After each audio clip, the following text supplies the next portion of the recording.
Assalamualaikum warahmatullahi wabarakatuh. Hai, saya Charina Saya Atia akan membentangkan tentang kekayaan ekonomi di Sabah. Jadi, hasil-hasil ekonomi Sabah terutamanya sarang burung, sagu, rotan, getah perca, gamat dan sirip ikan hiu telah lama memasuki pasaran antarabangsa. Barangan ini didagangkan oleh masyarakat tempatan dengan pedagang-pedagang asing yang datang ke Sabah. Sarang burung mendapat permintaan yang tinggi dalam pasaran di China. Keadaan ini menyebabkan pedagang barat yang berminat mendapatkan barangan Cina menjadikan sarang burung sebagai barang dagangan yang penting untuk dibawa ke China. Di kawasan dataran dan lembah pula, tanaman seperti indigo dan kapas hidup subur. Hal ini membolehkan pertanian komersial dijalankan dengan giat. Kekayaan yang dimiliki oleh Sabah menjadi perhatian dalam kalangan pemodal asing. Mereka berusaha meluaskan kuasa di Sabah. Hal peluasan kuasa ini agak unik kerana berbeza daripada usaha kuasa luar yang meluaskan kuasa di negeri-negeri lain di negara kita. British telah memiliki dua pulau iaitu Pulau Balambangan dan Pulau Labuan. Pulau Balambangan. Pada tahun 1763, Alexander Dalrymple yang membuat perjanjian dengan Kesultanan Sulu telah mengibarkan bendera British di Pulau Balambangan yang menunjukkan pulau itu milik British. Tapi banyak masalah dihadapi oleh pihak British, termasuklah serangan Lanun. Jadi pada bulan November 1805, diorang bercadang untuk berpindah meninggalkan pulau tersebut. Saya akan mewakili kumpulan 4 untuk membentangkan pertapakan Syarikat Borneo Utara British SPUB. Jadi, kedudukan strategik dan potensi kekayaan Sabah menarik perhatian pemuda asing dengan menggunakan strategi seperti menyewa, memajak dan mengadakan perjanjian dengan Kesultanan Brunei dan Kesultanan Sulu. Perkembangan ini telah mengubahkan ekonomi, sosial dan politik yang penting di Sabah.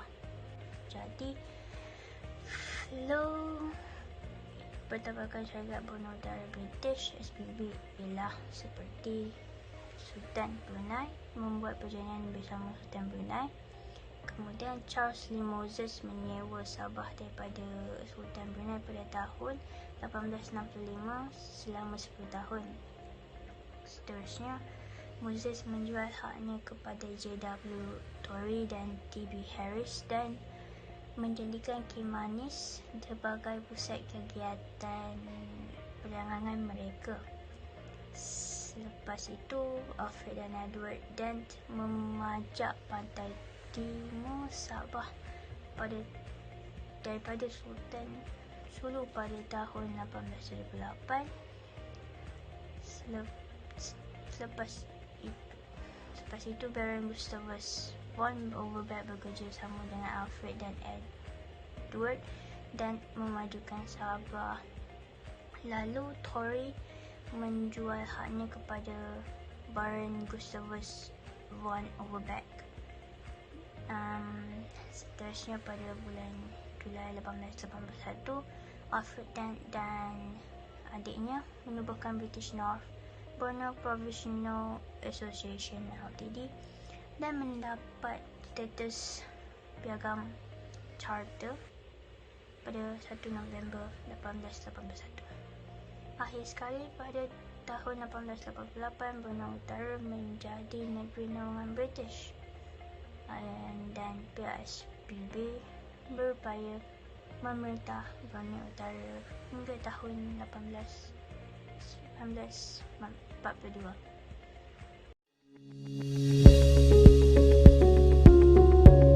Assalamualaikum warahmatullahi wabarakatuh dan hai kawan-kawan sekalian. Okey, baiklah. Apakah itu bentuk peluasan kuasa SPUB di Sabah? Pertama sekali, kita kena faham Piagam Diraja telah memberikan kuasanya kepada SPUB yang telah ditetapkan oleh British. British juga telah mengiktiraf SPUB sebagai wakilnya untuk meluaskan kuasa di Sabah.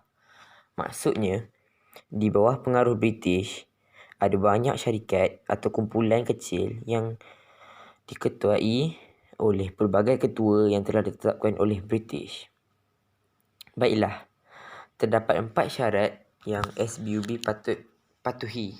Yang pertama, SBUB perlu menerima seorang penasihat British. Yang kedua, SBUB perlu pelihara adat, agama dan juga undang-undang. Okey, jadi kita sendiri nampak SBUB nak jadi pemerintah. Jadi, dia kenalah jadi adil dan saksama kepada rakyat untuk kemajuan yang lebih jitu pada masa hadapan. Seterusnya, SBUB juga perlu melantik pegawai pentadbir yang telah diakui oleh pegawai British sahaja. Dan akhir sekali, SBUB tidak boleh menyerahkan Sabah kepada kuasa asing seperti Siam, Perancis dan Burma tanpa izin British. Terdapat 2 matlamat SBUB. Yang pertama ialah pembangunan ekonomi melalui eksploitasi sumber-sumber yang terdapat di Sabah. Yang kedua iaitu untuk melindungi dan mengekalkan hak-hak masyarakat tempatan di Sabah. Baiklah, melalui piagam yang telah saya beritahu tadi, SBUB kini telah mempunyai kuasa penuh untuk mentadbir Sabah. Sir Dufferin Alcock menjadi Presiden Utama di Sabah, manakala Alfred Dent dilantik menjadi Pengarah Urusan di Sabah.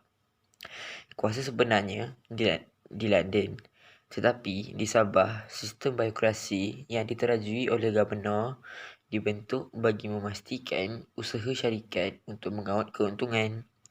Dan akhir sekali, Gubernur pertama Sabah ialah William Hood Treacher pada tahun 1881 hingga 1887. Assalamualaikum warahmatullahi wabarakatuh. Hari ini saya akan membentangkan tentang bentuk pentadbiran barat di negeri Sarawak dan di negeri Sabah. Perluasan dinasti Brut di negeri Sarawak dan SBUB iaitu syarikat Borneo Utara British di negeri Sabah telah melakukan pelbagai perubahan dalam sistem pentadbiran mereka untuk mengawal keuntungan daripada sumber hasil dan kuasa politik mereka. Terdapat 5 usaha pemantapan pentadbiran yang telah dilakukan, iaitu pengambilan wilayah, pengekalan golongan elit tempatan, pentadbiran berhierarki, pentadbiran berasaskan kaum dan perundangan. Yang pertama, pembahagian wilayah. Pentadbiran dinasti Brut di Sarawak dan SBUB di Sabah menyusun semula sistem pentadbiran dengan membuat pembahagian terhadap wilayah-wilayah yang dikuasai. Hal ini dilakukan bagi membolehkan pentadbiran dijalan dengan lebih berkesan. Sarawak, pada awalnya Raja Brut membahagikan Sarawak kepada 3 bahagian bagi memudahkan pentadbiran. Carlos Brut menambahkan 2 bahagian pada tahun 1885 dan 1890. Setiap bahagian dipecahkan kepada daerah dan kampung. Sempadan kawasan ini menjadi asas pemilikan dan kekuasaan dinasti Brut. Hal ini berbeza daripada amalan sebelumnya yang lebih menekankan kepada hak percukaian.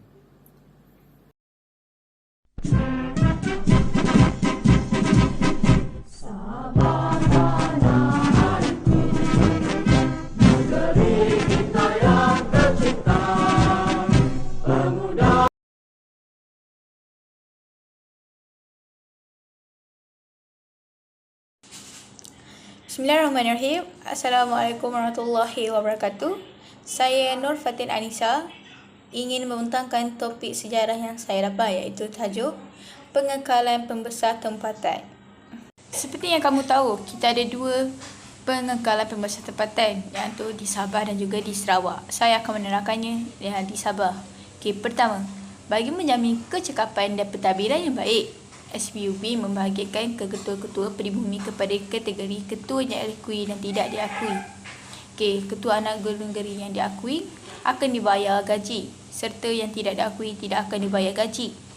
Yang ketiga, institusi peribumi yang utama ialah institusi ketua anak negeri, ketua kampung atau dikenal sebagai orang tua, dan mahkamah anak negeri. Yang keempat, ketua bergaji akan memelihara keamanan negara dan serta mengutip cukai dan mentadbir keadilan. Bagi ketua anak negeri yang juga digelar orang kaya-kaya atau dikenal sebagai OKK, membantu pengawal daerah menjalankan pentadbiran pada peringkat daerah.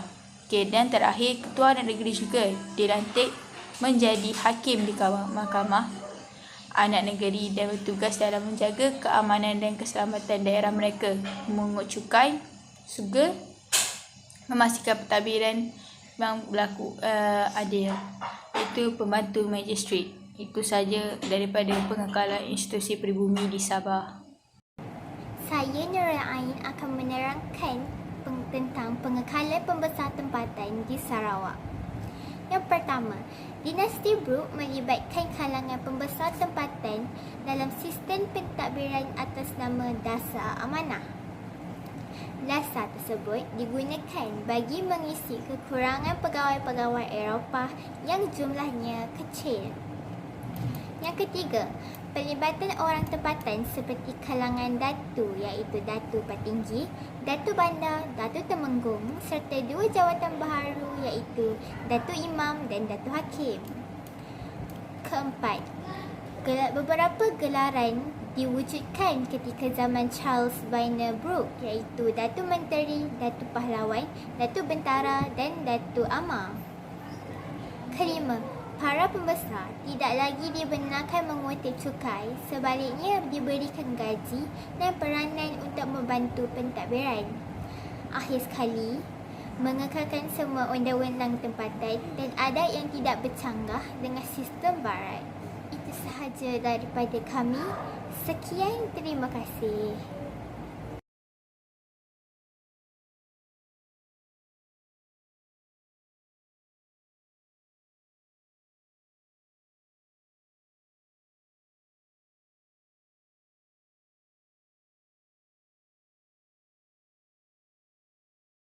Pentadbiran berasaskan kaum. Seperti yang diketahui umum, dinasti Brooke mengamalkan sistem pecahan perintah. Terdapat 3 kategori masyarakat yang dikelompokkan semasa dinasti Brooke. Orang Melayu terlibat dalam hal pentadbiran. Masyarakat Cina pula terlibat dalam hal ekonomi. Manakala, kaum Iban pula bertanggungjawab dalam aspek ketenteraan dan keselamatan. Charles Brooke pula telah mewujudkan jawatan tertinggi bagi masyarakat Iban yang digelar sebagai Temenggung. Manakala bagi orang Cina pula telah diwujudkan jawatan Kapitan dan Gangcu. Assalamualaikum warahmatullahi wabarakatuh. Kami dari kumpulan 11 ingin membentangkan tajuk perundangan di negeri Sabah dan Sarawak.